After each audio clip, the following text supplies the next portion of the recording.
Jadi di lembaga kepresidenan itu ada namanya mau dikatakan menteri, tapi sesungguhnya dia defend, Pak. Itu yang namanya perencanaan. Harus ada di sekitar presiden. Sekretariat negara, sekretariat kabinet, itu harus ada di sekitar presiden. Yang itu semua menurut hemat kami, termasuk mungkin menurut saya, Pak, aparatur ada di sekitar presiden. Perencanaan, aparatur. Kalau keuangan menteri, dia eksekutorial. Silakan. Anda urus tuh keuangan, kementerian. Tapi PAN enggak, operasional. Yang operasional buat apa? Ada KSN, nanti kan ada LAN, ada BKN. Dia di sekitar presiden.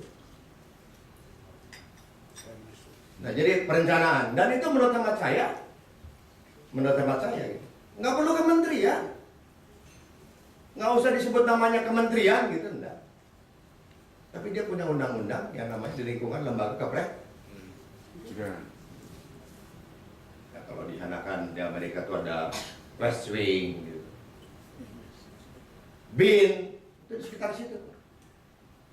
BIN, BAIS, yang kayak gitulah. Itu di sekitar presiden. Jangan jauh-jauh, Pak. Di sekitar itu aja. Dan itu bukan kementerian. Jadi undang arsitektur kementerian ini selesai dengan persoalan itu. Jadi nggak selesai hanya mikirkan tentang kementerian. Kalau itu ribut, Pak. Akan ribut. Nah, baru yang dimaksud dengan kementerian-kementerian itu saya lebih pada posisi ini oke lah ya. Ada beberapa di sini tuh bisa namanya menteri gitu kan, kalau memang bisa operasional. Perencanaan enggak. Keuangan mungkin bisa menteri. Pertanahan menurut saya juga belum tentu menteri. Hukum juga mungkin ada bagian tertentu yang memang menteri, dia kena nangani migrasi, penjara, hak cipta, paten dan sebagainya. Tapi nggak perlu lagi di luar ini semua itu urusan-urusan yang berkaitan dengan pelayanan. Setidaknya saya mencatat pendidikan, kebudayaan, kesehatan dan sosial, industri perdagangan dijadiin satu lagi lah, ada UKM, kelautan hapus, nggak usah lagi di sini gitu. Pertanian dengan perikanan, jangan lagi perikanan itu ditarik ke. Jadi pengertian kelautan di sana tuh lebih pada posisi ya. Sehingga ini nggak perlu ada menurut saya, Pak. Menteri SDM hapus saja. Hapus. SDA yang ada. Ya, SDM itu hapus saja. Karena nanti yang berkaitan dengan pertanahan, di sini ada kelautan, dia yang akan bertanggung jawab. Jadi bicara wilayah teritori darat, ada wilayah teritori. Seluruh resources yang berkaitan berada di laut, Menteri Kelautan bertanggung jawab. Dia akan lebih banyak berkoordinasi dengan TNI AL. Nah silakan. Kalau kebun yang benar, yang saya gantung itu seperti apa? Berikutnya, Pak. Berikutnya. Nah ini. Jadi untuk apa lagi ngurusin hak asasi manusia? Jadi Kementerian Hukum aja udah. HAM ngapain? Udah hemat berapa tuh? Ada Balitbang HAM, bubarin. Ditjen Perlindungan HAM, bubarin gitu kan. Udah menyangkut HAM kasih aja Komnas, sudah ada Komnasan. Komnas Perlindungan Anak. Apa? Civil society. Serahkan itu semua, ngapain? Transmigrasi, pemukiman, daerah tertinggal, pariwisata, nggak usah jadi kementerian, jadikan program. Ditangani oleh apa? Lihat struktur negara tadi, di bawah Kemendagri. Karena semua urusan-urusan ini semua itu berada bertumbuknya di provinsi dan di kabupaten, di bawah koordinasi Mendagri. Jadi semua program, daerah tertinggal, pariwisata, pemukiman, transmigrasi, jangan usah kementerian, program transmigrasi nasional dilaksanakan di provinsi, kabupaten, Mendagri koordinasikan semua. Jadi menteri dalam negeri itu menteri beneran. Kalau yang sekarang menteri bohong-bohongan. Harus jadi menteri dalam negeri, betul. Menlu beneran, tampil di berbagai kawasan internasional. Menhan beneran, Mendagri bohong-bohongan. Menteri apa hari ini? Ngomongnya patuh para gubernur, para Jadi kan dia miliki program transmigrasi. Bupati, ini program kami. Wah, agak Mendagri. Kalau kayak gitu saya mau jadi Mendagri. Kalau enggak lah. Terus ngapain lagi ngurus olahraga, Pak? Ngurus pemuda. Ngapain lagi ngurus pemuda? Duit aja banyak-banyak, belanja pegawai, studi banding. Buat apa? Kasih KNPI. Kasih organisasi kepemudaan.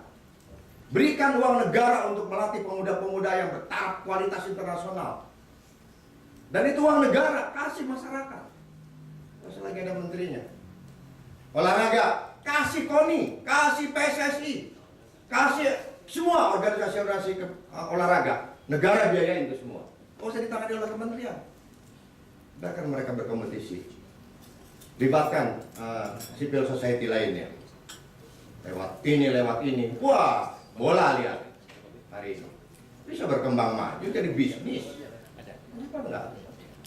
Nah, kemudian juga yang lain-lainnya.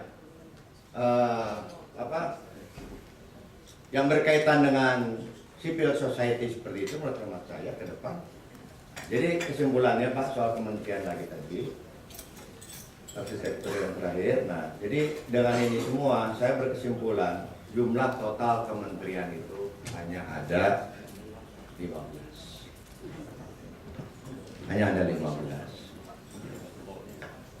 Jadi Pak Aulia, Pak Cahyo tetap harus 15. Tidak mau lagi ya. Baik Bapak Ibu sekalian, kita lanjutkan lagi. Apakah konsepsi untuk melakukan efisiensi dan efektivitas pemerintahan pusat ini diterima secara politik? Kita akan mendengar pandangan dari PDI Perjuangan yang akan disampaikan oleh Pak Asto Kristianto, Wakil Sekjen PDI Perjuangan. Silakan.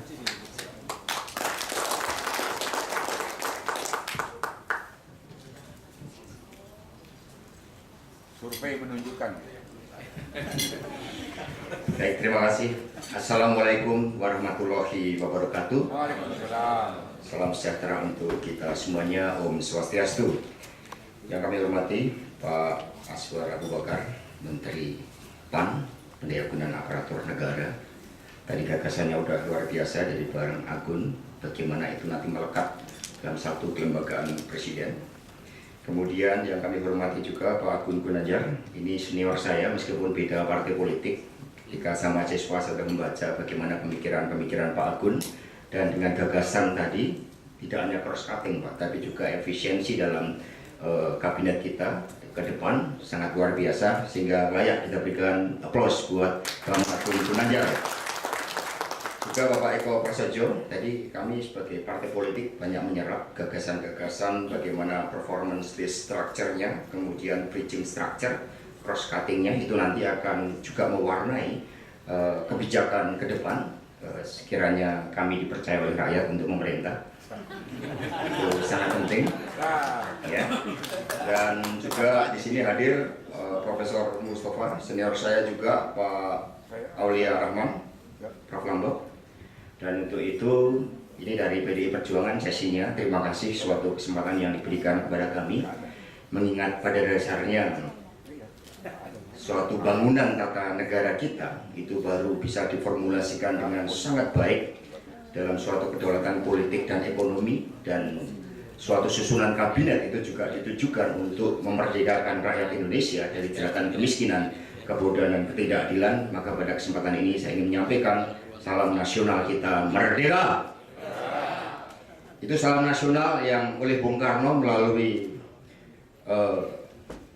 maklumat presiden yang pertama pada tanggal 31 Agustus 1945 itu sampai sekarang belum dicabut, dan tidak ada presiden yang berani mencabut. Sehingga salam itu masih berlaku secara nasional, bukan salamnya PDI Perjuangan. Merdeka! 5 Pancasila, kepolkan satu kekuatan, gotong royong, kita lawan kemiskinan, kebodohan, dan ketidakadilan. Itu kira-kira seperti itu tagline-nya. Baik, terima kasih. Bagi PDI Perjuangan, arsitektur pemerintahan pada periode 2014 dan 2019 kami rumuskan itu sebagai suatu kepemimpinan yang harus siap-siap menghadapi krisis. Suatu periode kepemimpinan transisional.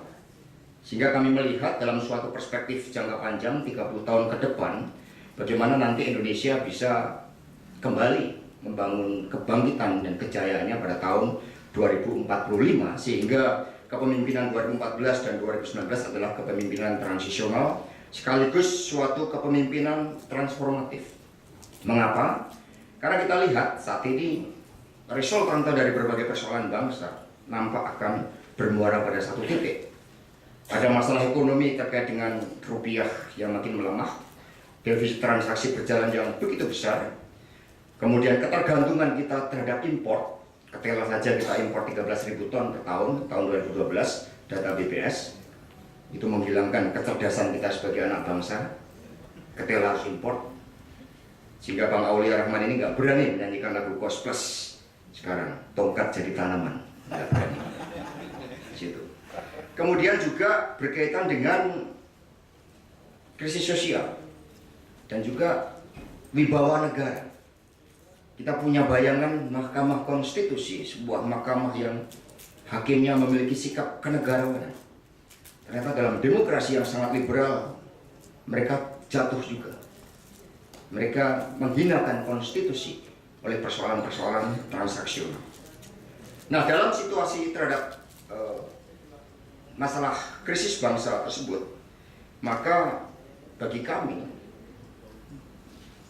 konfigurasi kabinet ke depan itu sangat penting, dan kami letakkan tentu saja dalam slide ini didedikasikan pada upaya untuk mencapai tujuan bernegara itu sendiri, yaitu memajukan kesejahteraan umum sangat jelas, kemudian mencerdaskan kehidupan bangsa sangat jelas, karena nanti akan menjadi nomenklatur yang sangat penting di dalam kebijakan-kebijakan pemerintahan, termasuk melindungi segenap bangsa dan tumpah darah Indonesia dan memajukan dan ikut dalam ketertiban dunia. Sehingga dalam perspektif itu, kepemimpinan transformatif yang memang kami letakkan dalam sebuah desain kepemimpinan jangka panjang 30 tahun ke depan adalah untuk meletakkan dasar-dasar Indonesia yang berdaulat di bidang politik, Indonesia yang berdiri di atas kaki sendiri di bidang ekonomi, dan juga Indonesia yang berkepribadian dalam kebudayaan. Dalam berdikari ini memang kita paling pesimis, termasuk Bang Agun tadi. Tetapi dalam perspektif ini, setidak-tidaknya dalam bidang pangan, dalam bidang energi, dalam bidang pertahanan, dalam bidang maritim, dan keuangan, seharusnya kita bisa meletakkan dasar-dasar keberdikarian kita dalam sektor-sektor tersebut. Nah, konfigurasi kepemimpinan juga tidak terlepas dari tentu saja mapping politiknya. Kalau Pak Agun tadi dengan sangat berani menyatakan 15 gambaran yang ideal bagi PDI Perjuangan, ya sekarang surveinya kan antara nomor 1 sama nomor 2, ya tergantung sama. Kadang-kadang Golkar, kadang-kadang PDI Perjuangan. Itu kan masih seperti itu. Jadi kita mengambil angka yang nggak normal 17 sampai 27, kira-kira seperti itu. Nanti desainnya bagaimana? Ini menggunakan pendekatan dari Pak Menteri tadi. Gitu, 17 angka keramat kita, 17 Agustus, 27, ya 2 tambah 7, 9. QQ kita, kira-kira seperti itu. Jadi itu kira-kira yang akan kita bangun. Nah, bagaimana itu diwujudkan? Nah, tentu saja konfigurasi kepemimpinan ke depan ini sangat penting. Bisa bayangkan kalau misalnya PDI Perjuangan sama Golkar tidak mencapai batas 20% kursi di parlemen.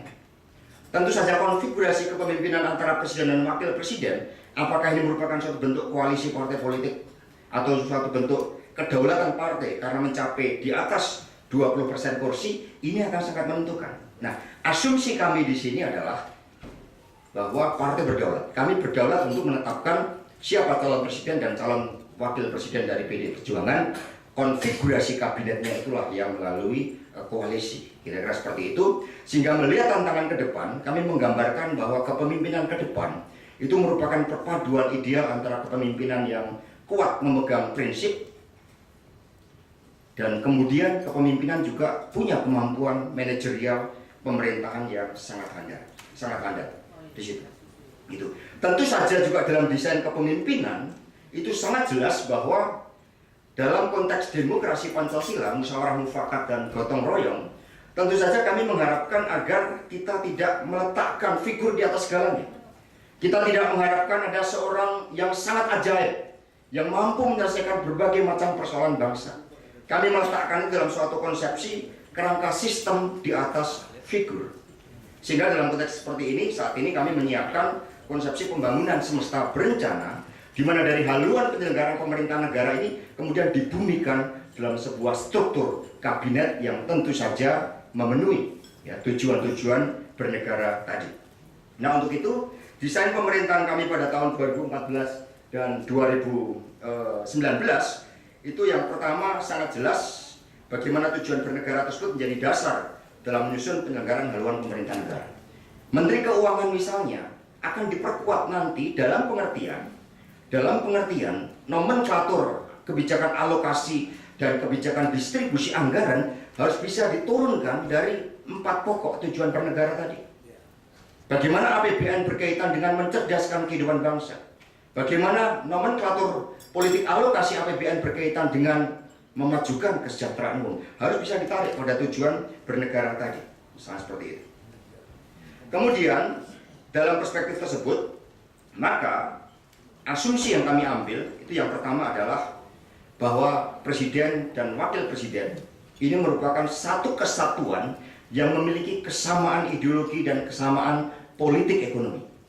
Tidak bisa Presiden punya konsepsi tentang liberalisasi di sektor ekonomi, wakilnya punya konsepsi tentang ekonomi kerakyatan. Tidak akan ketemu.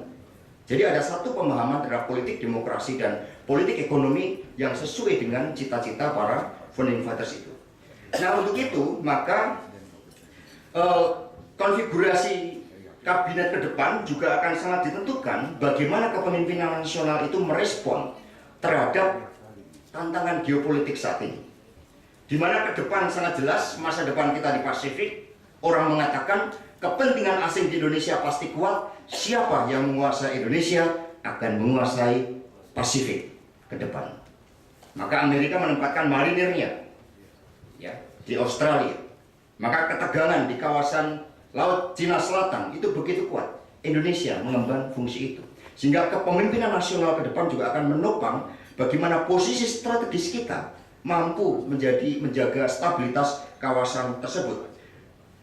Kemudian tantangan yang lain adalah berkaitan dengan krisis yang kita hadapi saat ini. Yang resultannya ini nampaknya faktor ekonomi, faktor politik ini akan bertemu di satu titik. Belum faktor pemilu yang sampai sekarang 4 bulan menjelang pemilu masih ada persoalan-persoalan yang sangat fundamental di situ. Sehingga dalam perspektif ini tentu saja kombinasi kepemimpinan antara presiden dan wakil presiden itu akan sangat menentukan postur kabinet ke depan. Nah, untuk itu bagi kami ruang yang dibuka sangat memungkinkan mengingat ke depan dalam kepemimpinan transisional adalah bagaimana presiden sebagai kepala negara dan kepala pemerintahan memberikan suatu kewenangan yang lebih pada seorang wakil presiden. Sehingga wakil presiden bukan hanya ban serep, dia bukan hanya sekedar pembantu, tapi dia juga menjalankan suatu kebijakan-kebijakan yang strategis berkaitan dengan koordinasi dari kabinet itu sendiri tanpa harus mempertentangkan dengan prinsip presidensial itu sendiri. Kemudian yang kedua, di dalam konfigurasi juga akan ditentukan oleh skenario kepemimpinan nasional di dalam kepemimpinan transformatif ini. Nah, yang kami pilih tentu saja yang pertama, bagaimana rendahnya wibawa negara. Rendahnya wibawa negara ini akan sangat menentukan konfigurasi kabinet dan tupoksi dari kabinet itu sendiri. Antitesanya jelas adalah daulat dan martabat negara. Sehingga ketaatan pada hukum menjadi sangat penting. Menjadi sangat relevan tadi HAM untuk katakanlah dipisahkan dari Kementerian Hukum di situ. Karena HAM saat ini sudah masuk generasi ketiga, yaitu tentang pembangunan. Sehingga bagi kami melihat tantangan ini maka Kementerian Lingkungan Hidup akan menjadi sangat penting. Dan secara hierarki juga dia harus punya hierarki sampai ke bawah. Gitu. Kementerian Lingkungan Hidup, karena ini adalah suatu keseimbangan, ini adalah suatu tuntutan dari perkembangan geostrategis global. Gitu. Kemudian juga yang kedua berkaitan dengan persoalan kita tidak lagi berdikari, meskipun hanya masalah pangan. Meskipun hanya masalah pangan, kita 160 triliun rupiah per tahun impor kita.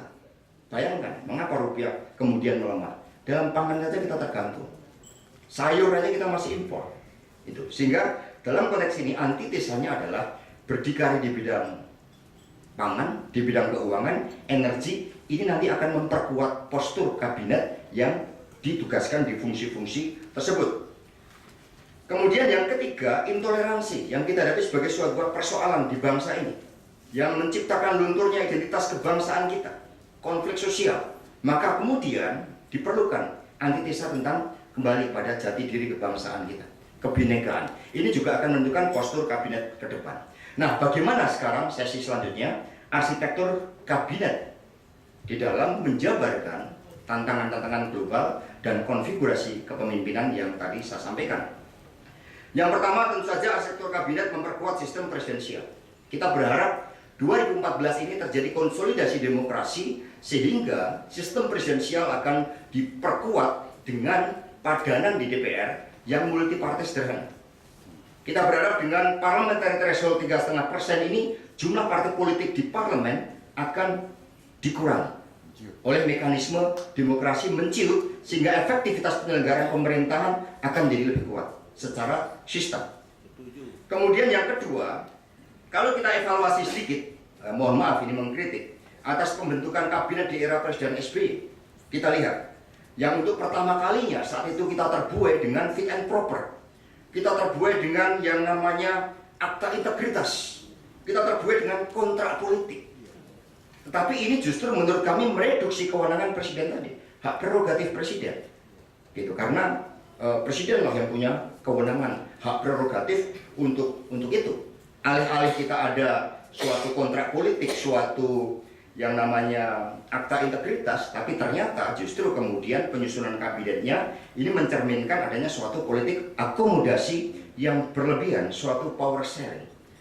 Sehingga apa yang disampaikan Pak Agun tadi dalam gambaran ideal kabinet kita kira-kira 15, pada akhirnya realitas politiknya, kalau kepemimpinan tidak kuat, kita akan terjebak. Sistem presidensial terjebak di dalam sebuah power sharing yang akibatnya political seeking.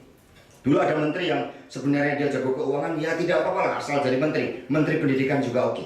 Kira-kira seperti itu. Yang penting menterinya dulu, kompetensi nanti.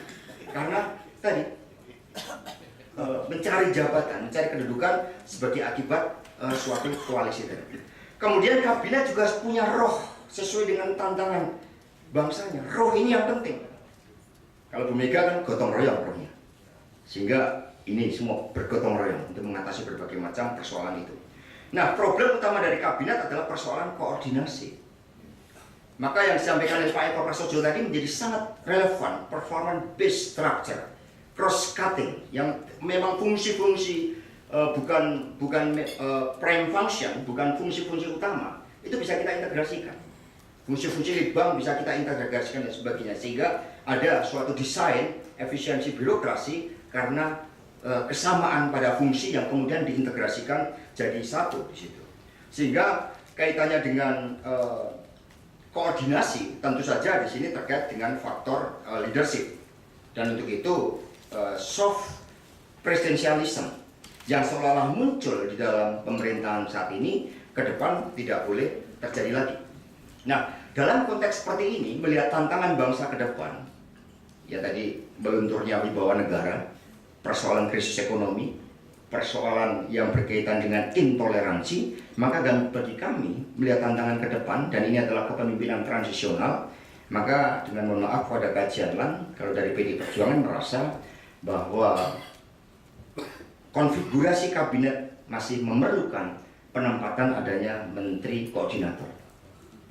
Tapi menteri koordinator ini untuk meletakkan dasar-dasar Trisakti tadi sebagai jawaban atas 3 masalah besar bangsa, yaitu Menko di bidang politik dan hukum, itu adalah sebagai penanggung jawab di dalam melaksanakan agenda kedaulatan, membangun kedaulatan martabat kita sebagai bangsa.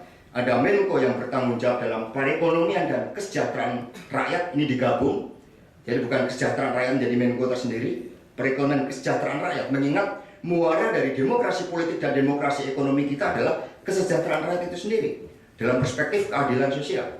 Yang ketiga baru Menko di bidang kebudayaan, karena kebudayaan adalah fondamen, rakyat adalah sumber kebudayaan.